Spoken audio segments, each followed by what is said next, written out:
الحمد لله حمدا كثيرا كما أمر إذعانا لربوبيته وإرغاما لمن جحد به وكفر وأشهد أن لا إله إلا الله وأشهد أن سيدنا محمدا سيد الخلائق والبشر اللهم صل وسلم وبارك عليه وعلى آله وصحابته الغرار أما بعد. Voilà, aujourd'hui c'est le 19e jour du Ramadan. On a laissé passer derrière nous 19 jours avec aujourd'hui. Et donc on a mis le pas sur la première marche des 10 derniers jours. Alors, le but c'est savoir comment peut-on exploiter, investir les 10 derniers jours du Ramadan pour que ce soit plus fructueux, plus rentable.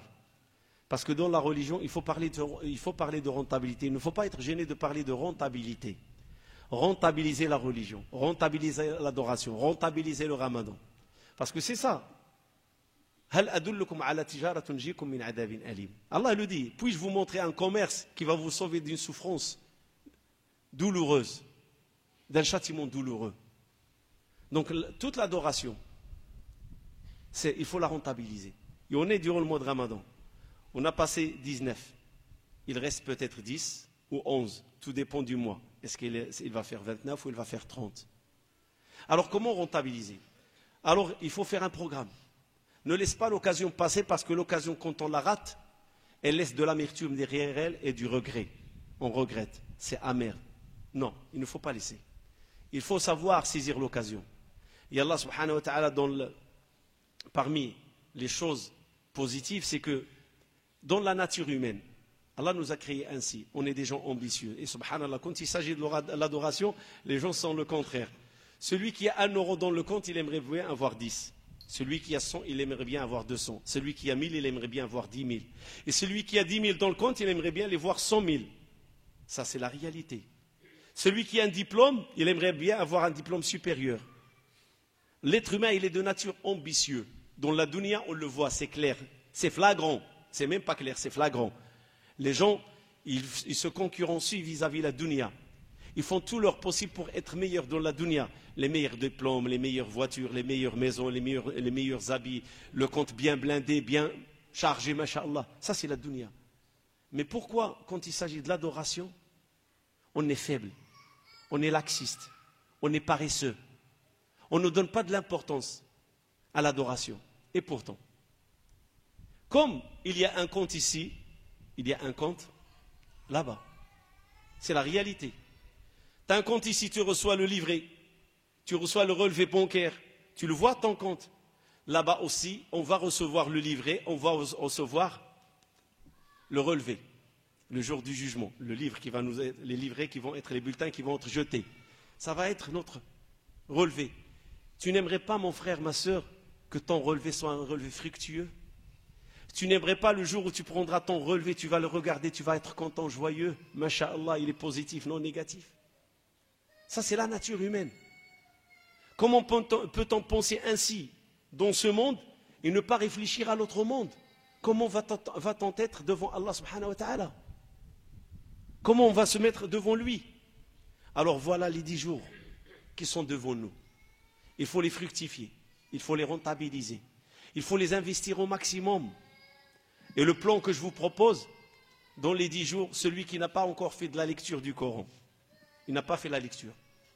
Il y en a qui ont aujourd'hui, demain, eh bien ils se rendent compte, on est au 19e jour, et je n'ai même pas encore fait un hizb, ou j'en ai fait 10, et on est au 19e. Normalement, on doit faire 38 hizb jusqu'à présent. 38. Si on fait 2 hizb par jour, pour accompagner chaque jour. Mais prenons le fait accompli. Le fait accompli, il est là. Tu n'as rien fait ou tu en fais peu. Comment faire? Sache que 10 jours, c'est une hizb. C'est une hizb. 60 hizb veut dire 10 hizb par jour. On a 5 prières. À chaque prière que tu pries, prends le Coran, lis un hizb écart ou un hizb moitié. Sur les 6 prières, tu vas trouver que tu as fait les 6 hizb.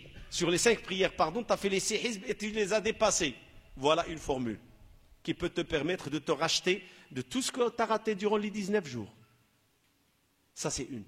Et pourquoi la lecture? Si quelqu'un va dire, mais non, c'est une innovation. Non, ce n'est pas une innovation, mon frère, lire le Coran durant le mois de Ramadan et essayer de le clôturer. C'est une sunna. Eh oui. Et c'est une sunna authentique, solide. Car le prophète sallallahu alayhi wa sallam la faisait.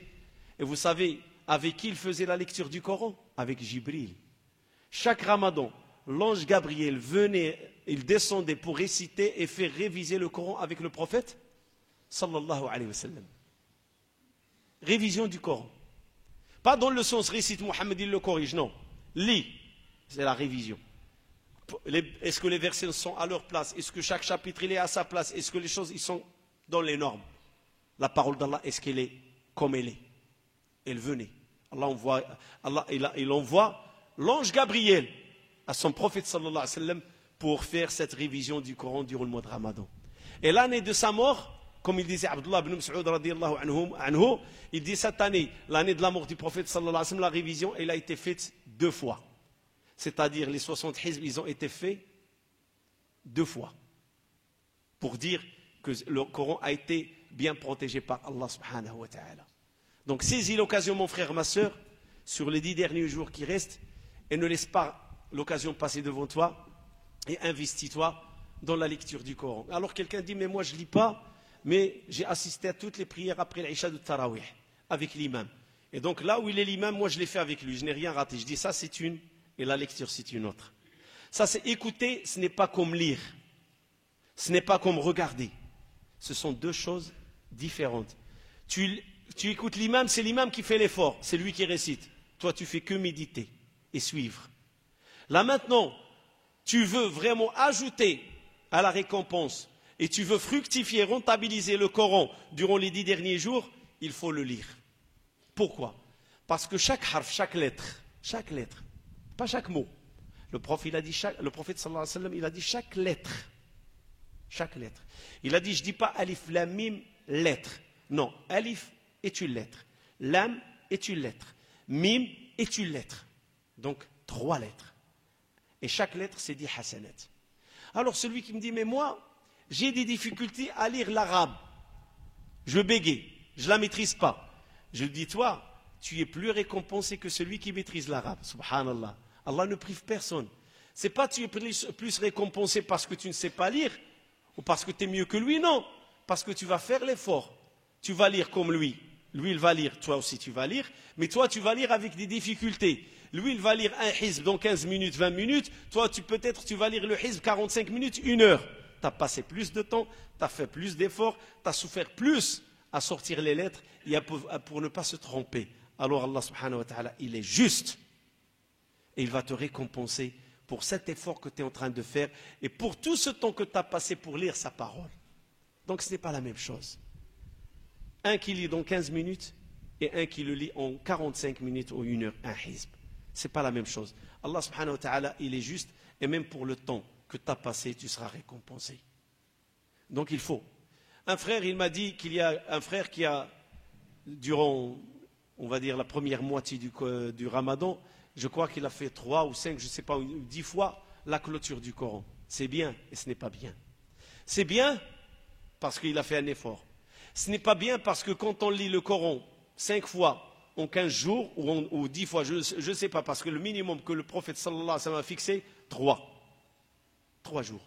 Et les savants, ils ont préféré 7 jours et plus. Et la meilleure des formules, c'est 1 fois par mois. Regardez l'islam, comment il est, une miséricorde. 1 fois par mois, les savants, ils ont dit, c'est la meilleure formule. Parce que c'est une formule qu'on peut endurer et qu'on peut pratiquer. 2 hizb par jour, c'est la meilleure. Mais maintenant, ce frère qui a fait 5 ou 10, je ne sais pas combien, je ne me rappelle pas du nombre, c'est une bonne chose. Mais qu'il se méfie pour ne pas massacrer la lecture du Coran. C'est seulement la seule chose à dire. C'est bien lire le Coran, le relire et le relire, c'est une très bonne chose avec chaque harf, c'est une hasana, c'est 10 hasanat, c'est très très bien. Et lire le Coran, ce qui est 144 000 ou je ne sais pas combien de lettres, c'est 1 million de hasanat, masha'Allah, en lisant le Coran. Vous savez c'est quoi 1 million de hasanat en lisant tout le Coran? On a 1 million et plus de hasanat en lisant le Coran entier. Et de plus, tu as un dua mustajab. À chaque clôture de Coran, fi kulli khatmatin du'a'un mustajab. À chaque clôture, quand tu commences par Alhamdou et tu finis par Nas, tu as une invocation exaucée. Voilà une des formules que je présente à la jeunesse et aux frères musulmans et sœurs musulmanes à saisir durant les 10 derniers jours. Deuxième chose, dans les 10 derniers jours, il y a Laylatul Qadr, la nuit du destin. C'est vrai qu'elle n'a pas été précise et précisée par le prophète sallallahu alayhi wa sallam, mais les savants, ils ont la Ummah, en général, il a agréé la nuit du 27. C'est-à-dire cette année, ça va être le vendredi prochain. Le vendredi prochain, vendredi soir, la veille du samedi, ça va être la nuit du destin, Inch'Allah. Et la mosquée restera ouverte jusqu'à Al-Fajr, comme d'habitude, comme chaque année. Mais le prophète sallallahu alayhi wa sallam, dans les hadiths authentiques, il a dit cherchez-la dans les 10 derniers jours. Allah subhanahu wa ta'ala n'a pas voulu la désigner. Pourquoi? C'est pas, il a voulu qu'on souffre. Non. Au contraire, il n'a pas voulu les opportunistes qu'ils profitent comme les croyants.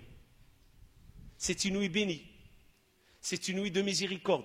C'est une nuit durant laquelle il descend l'ange Gabriel et les anges. C'est une nuit de lumière et c'est une nuit angélique. C'est la nuit de la révélation. Inna anzalnahu fi laylatil qadr. C'est la nuit de la révélation. Et c'est une nuit de festivité. Allah subhanahu wa ta'ala, à travers les anges, il fête la descente du Coran. C'est la nuit du destin. Et cette nuit, c'est durant laquelle Allah subhanahu wa ta'ala établit le calendrier de l'année pour chaque individu. Le calendrier de l'année. C'est pour ça qu'on dit la nuit du destin. Durant cette nuit, le calendrier est établi. Qu'est-ce qui va arriver, qu'est-ce qui ne va pas arriver? Durant toute l'année. C'est établi durant cette nuit. C'est pour ça qu'on l'appelle la nuit du destin. Le destin est prescrit durant cette nuit, les détails du destin. Donc c'est une nuit, masha'Allah. Alors il faut la saisir. Et le prophète, il a dit les 10 derniers jours. Il a dit les nuits impaires. Puis il a dit les nuits paires. Il n'y a pas de contradiction. Une fois un frère, il me dit, mais il y a des contradictions. Sallallahu alayhi wa sallam, il nous a dit les nuits paires. Et puis il nous a dit, cherchez-la dans les nuits impaires. Il n'y a pas de contradiction. Réfléchissez un peu. Si le mois fait 30 jours, le ramadan fait 30 jours, c'est possible. L'année passée, on a jeûné 30 jours. C'est possible. Alors, les 10 derniers jours, ils commencent le 20 au 30. Donc, ils sont quoi? Ça commence par pair. C'est pour ça qu'il a dit, cherchez-la dans les pairs. Ça se peut que le mois fait 30. Et dans ce cas-là, 10 derniers jours, il commence par le chiffre pair. Maintenant, si le mois, il fait 29, les 10 derniers jours commencent le 19, et le 19, il est impair, et il finit 29, impair. Et c'est pour ça qu'il a dit cherchez-la dans l'impair. Et dans un autre hadith qui engendre les deux, pair et impair, il a dit cherchez-la dans les 10 derniers jours. Et les 10 derniers jours, chez les savants, sont unanimes presque, ça commence le 19. On ne calcule pas la supposition le 30, on commence le 19. Et dans ce cas-là, il y aura 11 jours. Et c'est pour ça qu'il faut travailler durant les 10 derniers jours. Et la dernière nuit, c'est une nuit de doute.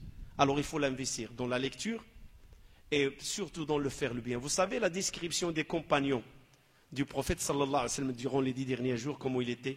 Il disait il était plus rapide que le vent dans sa générosité. Et hadith Aïcha radiallahu anha, elle dit sallallahu alayhi wa sallam, quand il arrive les 10 derniers jours, il serre ses habits, c'est une façon du sérieux, il réveille sa famille. Comme quoi, les 10 derniers jours, ça se fête et ça se travaille en famille, c'est social. Et il veille sa nuit. Voilà les 3 choses qu'il faisait, le prophète, sallallahu alayhi wa sallam. Il prend les choses au sérieux quand il dit Shaddame Zara, serrer ses habits. C'est une façon du sérieux, la détermination de bien travailler ces 10 derniers jours. Il réveille sa famille, c'est-à-dire il la vit avec sa famille. Même si lui il fait l'i'tikaf, il incite sa famille à œuvrer et à bien travailler durant les 10 derniers jours. Il y en a certains que je m'excuse. Je dis le mois de Ramadan, c'est une pensée que je m'adresse aux femmes. Le mois de Ramadan, c'est la prison dans la cuisine. Ce n'est pas bien. Il ne faut pas qu'on arrive à ce niveau et que nos épouses, nos sœurs, nos filles, ils galèrent dans la cuisine. Ils ont le droit d'adorer. Ils ont le droit de aussi travailler leur spiritualité. Ce n'est pas la cuisine, la cuisine, la cuisine. Pensez à l'homme, pensez aux frères, pensez à ceux qui vont venir les inviter, leur remplir le ventre. Et le cœur, qui va le remplir? Qui va donner la lumière dans le cœur? C'est la cuisine? La cuisine, c'est l'odeur, les ails, les oignons. C'est ça la cuisine. Salir les habits. Mais nos épouses, nos filles, nos mères, ils ont le droit. Au moins, essayons de penser à eux durant ces 10 derniers jours. Même si tu vois ton épouse aller à la cuisine, tu vas faire quoi dans la cuisine? te préparer. Mais non, un minimum. Les 10 derniers jours, il ne faut pas qu'on les passe dans le culinaire, à se remplir les ventres et sortir avec 5 kilos de plus durant le mois de Ramadan. Donnons à la femme aussi sa chance, sa part, durant les 10 derniers jours. Allégeons nos épouses, allégeons la cuisine un petit peu, et essayons qu'on lui donne un créneau. Voilà les heures de la cuisine, mais le reste du temps. Et je veux venir à la lecture du Coran. J'ai parlé de celui qui me dit, j'écoute l'imam durant les tarawih. D'autres qui vont dire, mais je ne sais pas lire. Subhanallah, tu ne sais pas lire. Prends ton fils, prends ta fille, même s'il va lire en français. Et je l'autorise pour ceux qui ne parlent pas arabe, ils ne savent pas lire l'arabe. Lisez-le, la traduction du Coran. L'essentiel, c'est participer. L'essentiel, faire partie de ceux qui vont faire un effort durant le mois de Ramadan pour lire la parole d'Allah subhanahu wa ta'ala. Même par traduction, ça peut t'enrichir. Même par traduction, peut-être que tu seras récompensé plus que ceux les arabophones. Pourquoi? Pas parce que tu es francophone et tu ne sais pas lire, mais parce que tu as été privé de l'arabe, tu ne la connais pas, mais cela ne t'a pas empêché de lire la traduction. Et Allah subhanahu wa ta'ala te regardera par amour et par miséricorde. Regardez mon serviteur. Il ne lit pas l'arabe, il ne sait pas lire, mais cela ne l'a pas empêché d'aller prendre la traduction et d'essayer de comprendre ma parole et de lire ma parole. Et tout est possible, parce qu'Allah est une miséricorde. Alors il ne faut pas trouver des excuses. La cuisine, ceci ou cela, on peut le faire en famille. Tu as ton fils qui sait lire quelques lettres arabes, viens mon fils, essaye de me lire. Même une page par jour. Tu ne vas pas faire l'istin hizb, mais peut-être la page par jour que vous allez faire en famille, l'enfant, soit garçon, soit fille, soit la maman, soit le père qui va le lire, peut-être que cette page par jour, elle ramènera la récompense de 60 hizb. Et ça, on le néglige. Il faut ramener les lumières parce que certaines fois on se dispute, on dit la famille la dispute, la famille la dispute, la famille les insulte. Mais essayons de rentrer la lumière chez nous. Voilà les 10 derniers jours. Les satans sont enchaînés. Le paradis, il est ouvert. Allah subhanahu wa ta'ala nous a donné tous les ingrédients d'aller chercher la lumière. Tous les ingrédients sont là. L'enfer fermé, le paradis, mashallah, ouvert avec ses 8 portes. Les satans, les grands satans enchaînés. Qu'est-ce qu'il faut, mon frère et ma sœur? Allez, fais de la réserve pour le mois, fais de la réserve pour l'année. Et essayons, l'autre programme, de rentabiliser les dons, de rentabiliser l'aumône, de rentabiliser la zakat. Parce qu'il y a une lacune chez nous les musulmans. C'est vrai, par exemple, prenons ce ramadan. Et Allah est témoin. Ce que je vais dire comme témoignage, c'est la vérité. Ça fait depuis 2004 que cette mosquée elle est ouverte. Et depuis 2004, cette mosquée, elle reçoit des gens pour rompre leur jeûne ici. Et croyez-moi, je l'ai dit l'année passée que 2010, c'était la meilleure. Mais je vous dis non. La meilleure, c'était 2011. Cette année. On est au 19e. Mais ce que j'ai vécu durant cette année, masha'Allah. C'est-à-dire, les musulmans, ils donnent une leçon à toutes les communautés dans le sens de la solidarité. La solidarité, la générosité, vouloir aider l'autre à rompre son jeûne quand il va le rompre, trouver quelque chose à manger. Et masha'Allah, on est comblé. Et ça, c'est le secret d'Allah subhanahu wa ta'ala. C'est lui qui guide ses cœurs et c'est lui qui guide ces gens-là vers la mosquée, qu'ils ramènent, ils sont généreux. Masha'Allah. Et donc, il est de notre devoir d'encourager les musulmans, mais de les encourager à aller au-delà du ramadan. Et comment aller au-delà du ramadan? Essayer de fructifier toute la bonne action. Par exemple, je cite une situation. Quelqu'un qui va donner la zakat 100 euros. Je ne parle pas de la zakat al-fitr, je parle de la zakat de l'argent. Il regarde, il dit 100 euros, je prends 10 personnes, 10 euros par personne, mashallah, 10 bonnes actions. C'est vrai, c'est 10 bonnes actions. Il va être récompensé parce qu'il a sorti la zakat. Mais il n'aura pas la récompense de la finalité de la zakat, parce que la zakat, il a une finalité. Et c'est quoi la finalité de la zakat? Sortir les pauvres de leur pauvreté. Sortir des gens de difficulté, de leurs difficultés. Imagine une personne a besoin de faire une opération. Tu lui donnes 10 euros. Et la pauvre, je ne parle pas d'ici, je parle de là-bas. Maroc, Algérie, Tunisie, dans nos pays africains et asiatiques où la pauvreté elle est omniprésente. Vous savez, une fois on était au Maroc, et je parlais à quelqu'un, malade, oui, malade. Je dis, pourquoi tu ne vas pas voir le docteur? Il m'a dit, je n'ai pas les moyens, j'attends mon frère qui vient de Kharij. Moi, je n'ai pas les moyens. La majorité des malades chez nous, là-bas, qui ont de la famille à l'étranger, ils attendent l'arrivée de la famille de l'étranger pour aller chez le docteur. Parce qu'ils n'ont pas les moyens, sont diminués. Et c'est là où il faut fructifier la zakat. C'est là. Tu prends quelqu'un dans le besoin et tu l'aides à s'en sortir de son besoin. Il a une opération à faire, prends la zakat et aide-le, investis-la dans l'opération à faire. Il y a des gens qui sont pauvres, ils sont en train de, en alternance, dans des mains étrangères, pendant qu'ils ont leurs frères, leur mère, leurs sœurs, leur famille en étranger. Et vous savez, une famille de 5 frères et sœurs, 20 € par personne, c'est 100 €. 100 € envoyés là à une personne dans le besoin, vous savez comment il va vivre dans un pays pauvre? Vous savez, il va vivre bien. Je ne dirais pas qu'il va vivre bourge, mais il ne va pas se sentir abandonné, pauvre, toquer les portes des autres, pendant qu'il a toute une famille à l'extérieur. Masha'Allah, 20 € ne représentent rien dans son budget. Il faut penser durant ces 10 derniers jours dans ce sens-là, à fructifier nos bonnes actions, à aider les gens qui sont dans le besoin, à investir. Et on n'accepte pas dans notre religion que le musulman, durant ces 10 derniers jours, il relâche. Non, il ne faut pas relâcher. Au contraire, c'est le moment, vous savez que ça sert à quoi les 20 premiers jours ou les 19 premiers jours? Elle cherche à alimenter ton cœur comme une batterie. Tu la charges pour qu'elle se lance durant les 10 derniers jours. C'est ça le but des 19 premiers jours ou des 20 premiers jours du Ramadan. Ce n'est pas faire l'effort et arriver à 10, je chute. Non, ce n'est pas le moment de baisser les bras. Ce n'est pas le moment de chuter. C'est le moment de persévérer avec détermination à faire la bonne action. Quand les Sahaba décrivent le prophète sallallahu alayhi wa sallam comme du vent lancé, comme le vent qui court, cela veut tout dire. Personne ne peut l'attraper. C'est-à-dire que eux qui sont des humains autour de lui, ils n'ont pas pu faire comme lui parce qu'il était plus fort. Cela veut dire quoi? Il nous donne le modèle. Ce n'est pas qu'on arrive à son niveau, on ne l'arrivera pas. Mais il nous dit, voilà la voie des 10 derniers jours. C'est la voie de la concurrence. C'est la voie d'aller chercher les niveaux les plus hauts du paradis et éviter les niveaux les plus bas de l'enfer. Et c'est pour ça que le paradis, c'est des niveaux. C'est la concurrence. Et arrêtons de faire la concurrence dans le bas monde, dans la dunya. Arrêtons de faire la concurrence dans ce qui est éphémère. Et faisons la concurrence dans ce qui est éternel.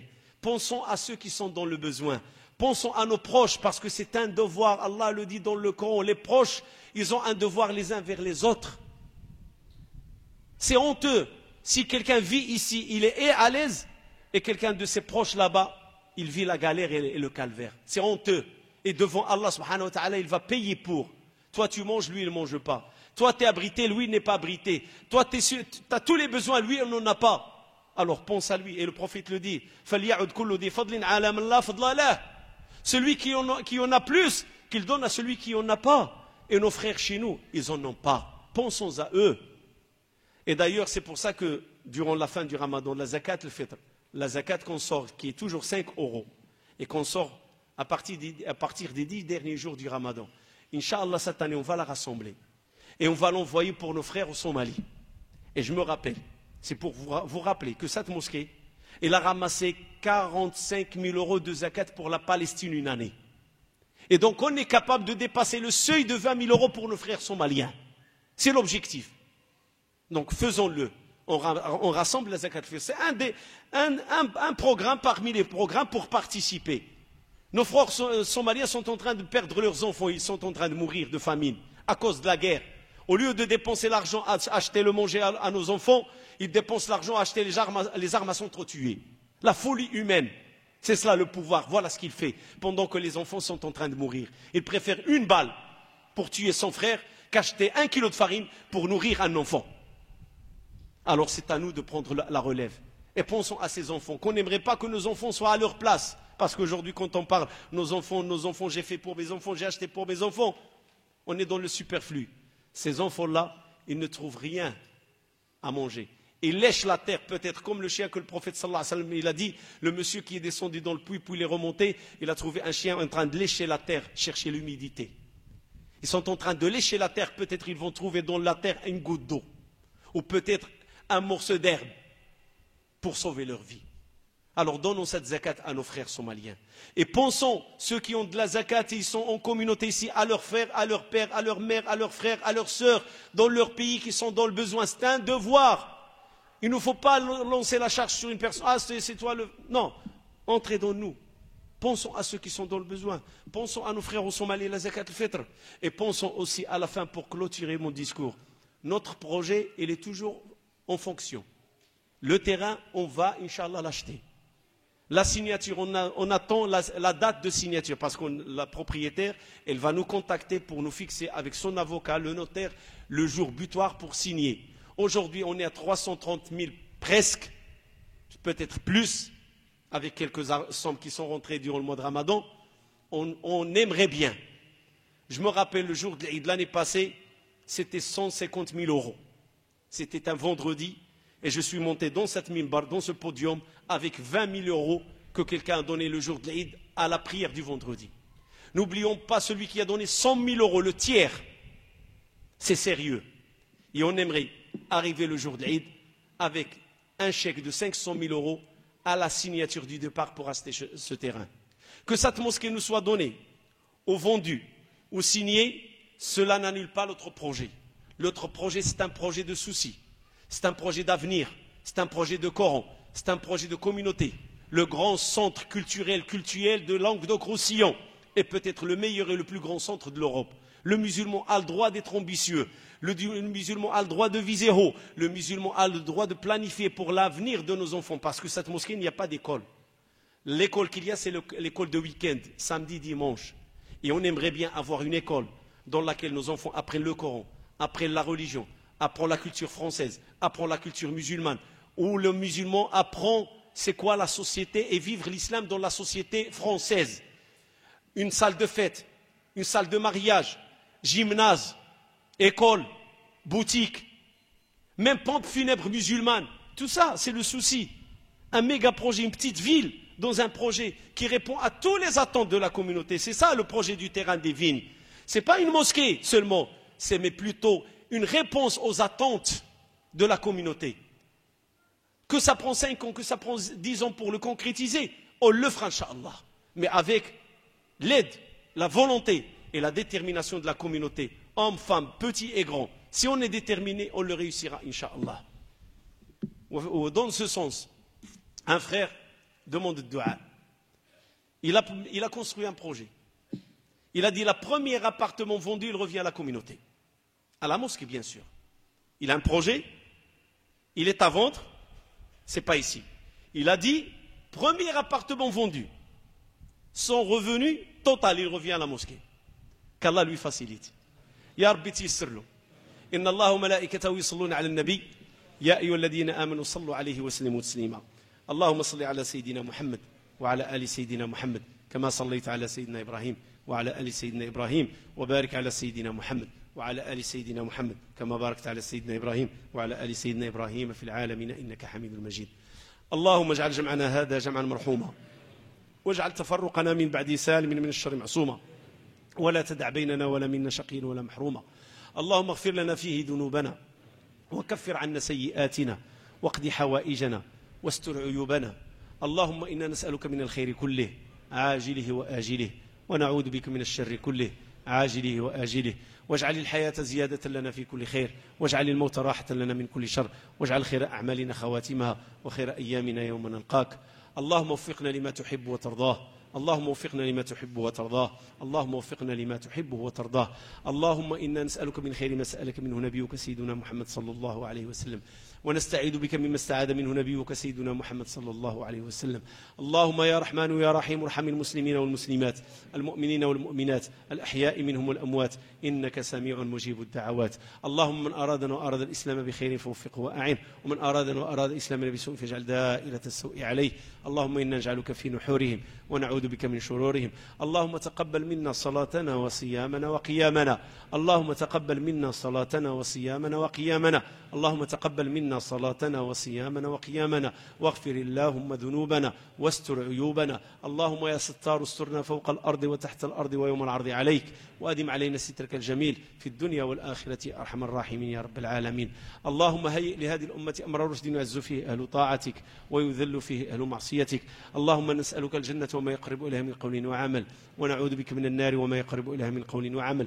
اللهم إنا نسألك الجنة وما يقرب إليها من قول وعمل ونعوذ بك من النار وما وما يقرب إليها من قول وعمل. اللهم إنا نسألك الجنة وما يقرب إليها من قول وعمل، ونعوذ بك من النار وما يقرب إليها من قول وعمل.